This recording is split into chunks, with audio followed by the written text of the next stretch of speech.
नमस्कार, दिल्ली स्पेशल देख रहा मेरे साथ मैं हूं शंकर दत्त पंत। शुरुआत करते हैं खबरों की। केजरीवाल सरकार का दिल्ली वासियों को एक और बड़ा धोखा। केंद्र को बदनाम कर टैंकर माफियाओं से मिलीभगत कर पानी की सप्लाई रोकने के विरोध में सांसद रमेश बिधूड़ी ने दिल्ली सरकार के खिलाफ अब मोर्चा खोल दिया है। जल बोर्ड में हो रहे भ्रष्टाचार का मामला उठाते हुए बिधूड़ी ने दिल्ली सरकार को घेरा। साथ ही आम आदमी पार्टी के मंत्रियों की तरफ से किए गए फ्री चीजों के वादे के अलावा आम जनता को गुमराह करने का आरोप भी लगाया है। महरौली में पानी की किल्लत को लेकर बीजेपी ने प्रदर्शन किया। साथ ही रमेश बिधूड़ी ने चेतावनी देते हुए कहा कि अगर आने वाले 30 तारीख तक दिल्ली सरकार और जल बोर्ड पानी की सप्लाई नहीं खोलती है तो फिर से प्रदर्शन किया जाएगा।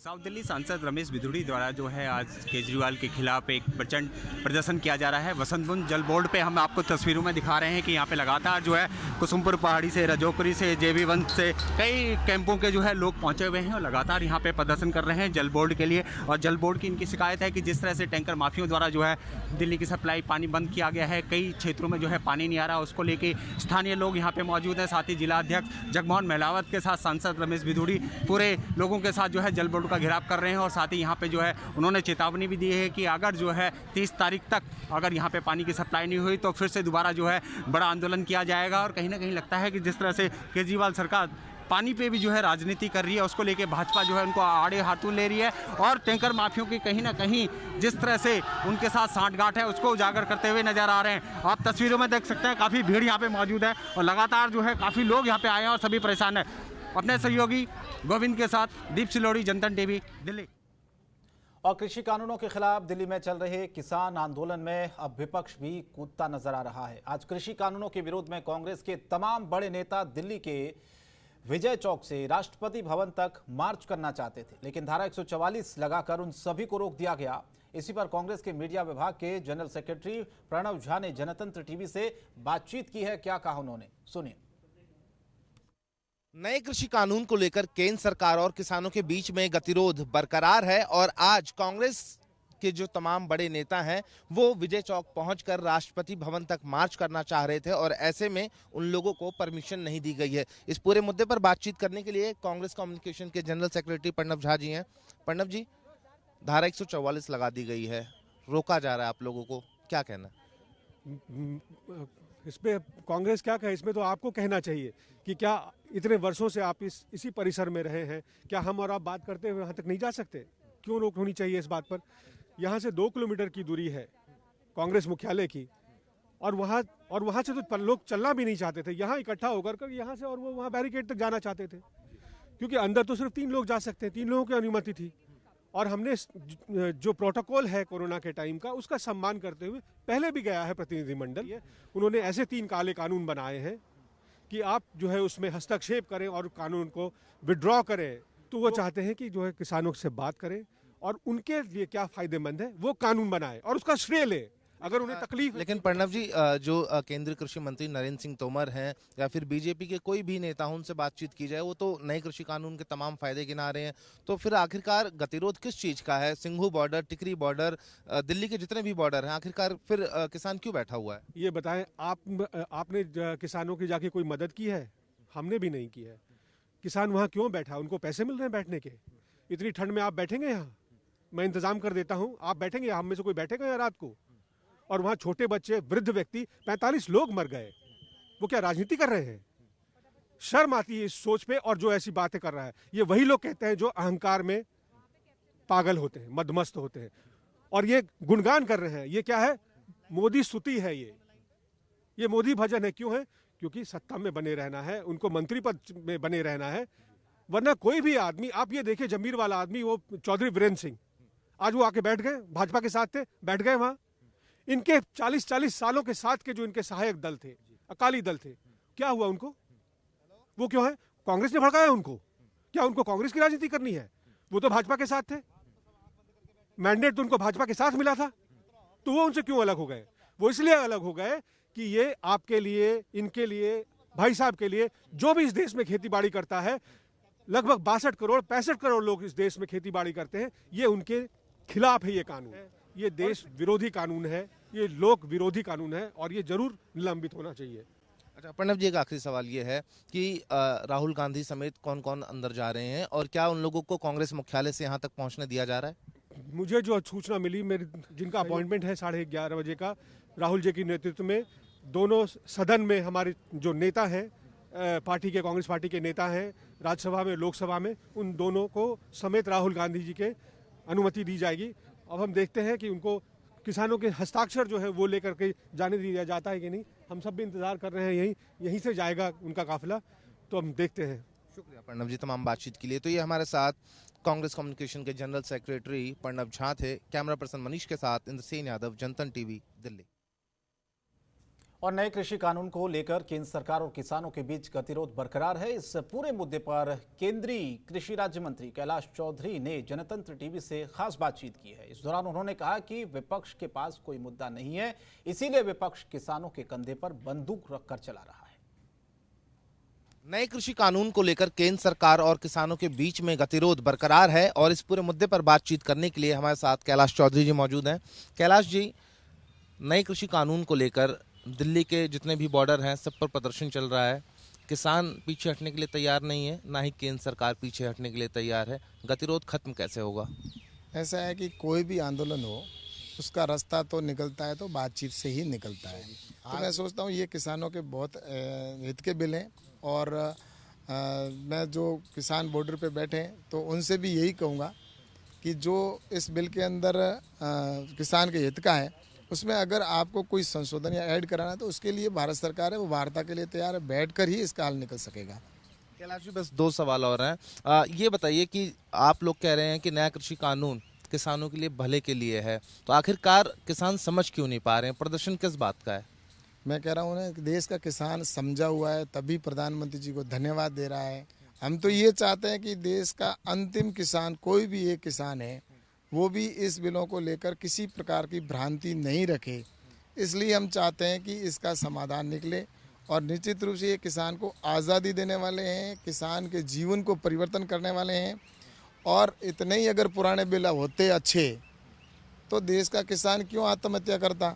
तो कुल मिलाकर जब देश के लिए नए रिफॉर्म हमारे प्रधानमंत्री जी के नेतृत्व में हो रहे हैं तो इनको देखना चाहिए और निश्चित रूप से किसानों को इस बात को ध्यान में रखकर कि हम जल्दी से जल्दी इसका कोई एक रास्ता निकालें और बैठकर वार्ता करें और इसका निश्चित रूप से एक अच्छा परिणाम आएगा। कल देश के प्रधानमंत्री नरेंद्र मोदी किसानों को 18,000 करोड़ रुपए जो किसान सम्मान निधि है वो सौंपने जा रहे हैं। कल का दिन बहुत ही ऐतिहासिक दिन है और किसानों के लिए जिस तरह से लगभग 18,000 करोड़ रुपए किसानों के खाते में डायरेक्ट बेनिफिट के तौर पर लगभग 9 करोड़ किसानों के खाते में जाएंगे। तो ये पहले तो जिस तरह से यूपीए के समय के अंदर तो ये आलम था कि भ्रष्टाचार का आलम था, कहते थे हम तो 15 रुपये भेजते हैं, 100 रुपये भेजते हैं, नीचे तक 15 रुपये पहुँचते हैं। लेकिन अब सीधा किसान के खाते के अंदर जाएगा और 100 रुपये भेजेंगे तो 100 के 100 सीधे खाते में जाएंगे। तो इस दृष्टि से ये एक बहुत ही अच्छा कदम है और कल प्रधानमंत्री जी देश के किसानों को ये एक तोहफा देने जा रहे हैं। किसान सम्मान निधि से किसानों के प्रदर्शन पर कोई फर्क पड़ने वाला है? ऐसा है कि जो किसान हैं जो इस लिस्ट के अंदर है उन सभी के किसानों के खाते के अंदर ये पैसा जाएगा। शुक्रिया तमाम बातचीत के लिए। तो ये हमारे साथ केंद्रीय कृषि राज्य मंत्री कैलाश चौधरी थे। कैमरा पर्सन मनीष के साथ इंद्रसेन यादव, जनतन टीवी, दिल्ली। और बीजेपी सांसद गौतम गंभीर ने आज जन रसोई भोजनालय की शुरुआत की है। इसमें उनके निर्वाचित क्षेत्र पूर्वी दिल्ली में जरूरतमंद लोगों को 1 रुपये में दोपहर का खाना दिया जाएगा। इसके बाद गणतंत्र दिवस पर अशोकनगर में भी ऐसा ही भोजनालय खोला जाएगा। आपको बताएं कि इस जन रसोई में खाना खाने वालों को भरपेट खाना दिया जाएगा। खाना खाने के लिए 1 रुपये का कूपन खरीदना होगा जिससे इन्हें खाना मिल पाएगा। शुरुआत में इस जन रसोई में 12 बजे से 2 बजे तक का खाना दिया जाएगा और इस जन रसोई में खाना खाने वालों की सुविधा का पूरा ख्याल रखा गया है। जन रसोई में कुर्सी टेबल तक लगाई गई है और यहाँ एक बार में करीब 100 लोग खाना खा सकते हैं। ये व्यवस्था करीब 4,000 स्क्वायर फीट में बनाई गई है। हालांकि कोरोना की गाइडलाइंस का पूरा ख्याल रखते हुए एक एक कुर्सी छोड़कर खाना खिलाया जाएगा। गौतम गंभीर ने बताया कि अगर सब कुछ ठीक रहा तो पूर्वी दिल्ली की हर एक विधानसभा में एक एक जन रसोई खोल देंगे। बता दें कि इस जन रसोई का पूरा खर्च गौतम गंभीर अपने स्तर पर उठा रहे हैं।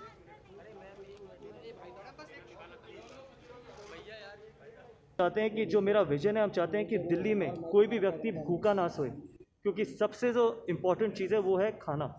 ठीक है, आप फ्री बिजली दे सकते हैं, आप फ्री पानी दे सकते हैं, लेकिन पानी भी जो आप देते हैं वो कम से कम साफ़ पानी तो दीजिए। और वही पानी कि आप अपने घर में भी इस्तेमाल करते हैं। जाके देखिए कि किस तरीके का पानी की हालत है हमारी कॉन्स्टिट्यूंसी में। काला पानी आता है, पीना तो दूर, उससे नहाया भी नहीं जा सकता। लेकिन कम से कम जो हमारा विजन है कि हमारी कॉन्स्टिट्यूंसी में और दिल्ली में कोई भी व्यक्ति भूखा ना सोए। सबसे जो एक बेसिक चीज़ है वो यही है कि अगर हम भूखे पेट को खाना दे सकते हैं, उससे बड़ा दान कुछ भी नहीं हो सकता। और राजधानी में दिल्ली पुलिस ने मानवता की मिसाल पेश की है, जहां पुलिस ने अस्पताल में ऑर्गन पहुंचाने के लिए काफी शॉर्ट नोटिस पर आईजीआई एयरपोर्ट से एम्स हॉस्पिटल तक ग्रीन कॉरिडोर बनाया। आईजीआई एयरपोर्ट से एम्स हॉस्पिटल के बीच की 18 किलोमीटर की दूरी को मात्र 12 मिनट में तय करवाकर ऑर्गन को सही सलामत अस्पताल पहुंचाया गया। बताया जा रहा कि दिल्ली के एम्स हॉस्पिटल में भर्ती 12 साल के बच्चे को ऑर्गन्स की जरूरत थी, जिसे कॉरिडोर के जरिए जल्द ही पहुंचाया गया। तो 12 मिनट में 18 किलोमीटर का जो सफ़र है वो तय किया गया। ये अच्छी मिसाल है दिल्ली पुलिस की तरफ से। अस्पताल तक ऑर्गन पहुंचाने के लिए बाकायदा ग्रीन कॉरिडोर बनाया गया है और बहुत कम समय में लंबे वक्त की जो दूरी है उसे तय कर लिया गया। ऑर्गन एम्स अस्पताल में पहुंचा दिया गया।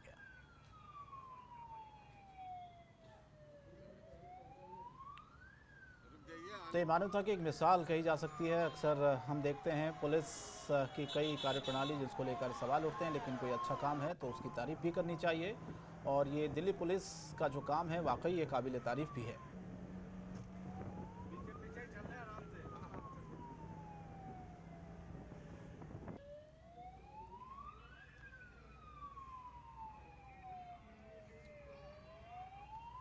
और दिल्ली के देवली विधानसभा क्षेत्र में एक स्टैंड ऐसा भी है जहां पर ना तो स्टैंड पर नाम लिखा है और ना ही बसों के नंबर हैं, जिस वजह से लोगों को काफी दिक्कतों का सामना करना पड़ता है। खास बात यह है कि इस बस स्टैंड पर देवली के विधायक प्रकाश जारवाल और सीएम केजरीवाल का लाइट वाला बोर्ड लगा है, लेकिन स्टैंड की हालत बहुत ज़्यादा खराब है। अगर तेज़ बारिश आ जाए लोगों को बचना मुश्किल हो जाएगा। किस तरह से इसकी हालत आप देखिए तस्वीर भी। जनतंत्र टीवी के संवाददाता ने बसों में सफर कर रहे लोगों से बात की तो उनका साफ तौर पर कहना था कि स्टैंड पर नाम और बस नंबर न होने की वजह से कई बसें यहां रुकती नहीं और सीधे यहां से चली जाती हैं। इतना ही नहीं, बस स्टैंड से विधायक के कार्यालय से महज कुछ मिनट की दूरी है, लेकिन इसकी सुध लेने वाला कोई नहीं है। इस वक्त मौजूद हूं देवली विधानसभा क्षेत्र में। ये मेरे पीछे आप देख सकते हैं, ये विराट स्टैंड है, लेकिन यहाँ पर कोई भी विराट का नाम नहीं दिया गया। आप मेरे पीछे साफ साफ देख सकते हैं यहाँ के जो विधायक है प्रकाश जारवाल और सीएम केजरीवाल का साफ साफ शब्दों में एक लाइटिंग वाला बोर्ड लगाया गया। लेकिन अगर मैं अपने कैमरामैन से कहूँगा ऊपर दिखाएं, देखिए ना तो इसका कोई बस स्टॉप पर नंबर दिया गया, ना ही कौन कौन सी बस रुकती है उसका नाम लिखा गया। लेकिन जिस तरीके से देख सकते हैं आप पीछे भी स्टैंड टूटा हुआ है। अगर बारिश पड़ती है तो लोग पता नहीं कैसे अपने आप को बचा पाएंगे। और मैं कुछ लोगों से यहाँ पर जो मौजूद है मैं उनसे बात करना चाहता हूँ कि उन्हें किन किन दिक्कतों का सामना करना पड़ता है। जी जिस तरीके से बस रुकती है यहाँ पर स्टैंड पर। हाँ रुकती हैं, पुष्पा भवन से ही बैक हो जाती हैं, यहाँ तक नहीं आती पूरी बसें। जी ऊपर जैसे स्टैंड पर नाम नहीं है, आप लोगों को कैसे पता है कि यहाँ पर कौन सी बस रुकती है, किस तरह? नाम तो है ही नहीं है इस पर। ये जो हमें पता है यहाँ पे 680, 512 ये बसें आती हैं, यही आती हैं। तो आप यहीं के निवासी हैं? हाँ यस। डेली बस में सफर करते हैं? हाँ जी, हाँ यस। इनका साफ कहना है कि यहाँ पर विधायक की भी काफ़ी कमी है कि पीछे बोर्ड तो लगा दिया, लेकिन मेरे यहाँ पर कुछ लोग और भी मौजूद हैं। मैं उनसे भी बात करता हूँ, जानना चाहता हूँ कि किस तरीके का। जी भाई, नाम क्या आपका? वीरेंद्र। आपको यहाँ पर पता है कौन सी बस रुकती है? 680, 512। जिसे आप ऊपर टीन नहीं है, किन किन दिक्कतों, अगर बारिश होती है तो कैसे आप अपने आप को बचा पाएंगे? नहीं इतना तो है, यहाँ कवर तो हो ही जाएगा इतना तो। मतलब यहाँ पे कब से आप सफ़र कर रहे हैं इसको? हो गए 2 साल, 2-3 साल। प्रॉपरली बस रुकती है, सारी बसें रुकती हैं यहाँ पर? नहीं सारी तो नहीं रुकती, एक 680 और एक 512 तो रुकती हैं। देखिए साफ तौर पर लोगों का कहना है कि यहाँ पे सिर्फ 1-2 बस ही रुकती हैं, बाकी बसें नहीं रुक पाती, क्योंकि ना तो इस स्टैंड पर कोई नाम दिया गया है और ना ही ऊपर बसों के नंबर लिखे गए हैं। लोगों को काफ़ी तकलीफ का सामना करना पड़ता है। लोगों का यही कहना है कि यहाँ की जो प्रकाश जारवाल विधायक हैं उन्होंने अपना बोर्ड तो लगवा दिया, लेकिन अभी तक बस पे स्टैंड पर ना ही उन्होंने नाम लिखवाया, ना ही कुछ ऐसा कुछ करवाया। अब देखना होगा कि ये हालत स्टैंड की कब तक बदल पाती है। दिल्ली से निखिल कुमार, जनतंत्र टीवी। और रुक रहे हैं ब्रेक के लिए, ब्रेक के बाद भी खबरें जारी रहेंगी। खबरों के निष्पक्ष विश्लेषण के लिए सब्सक्राइब करें Jantantra TV and press the bell icon. Never miss any update.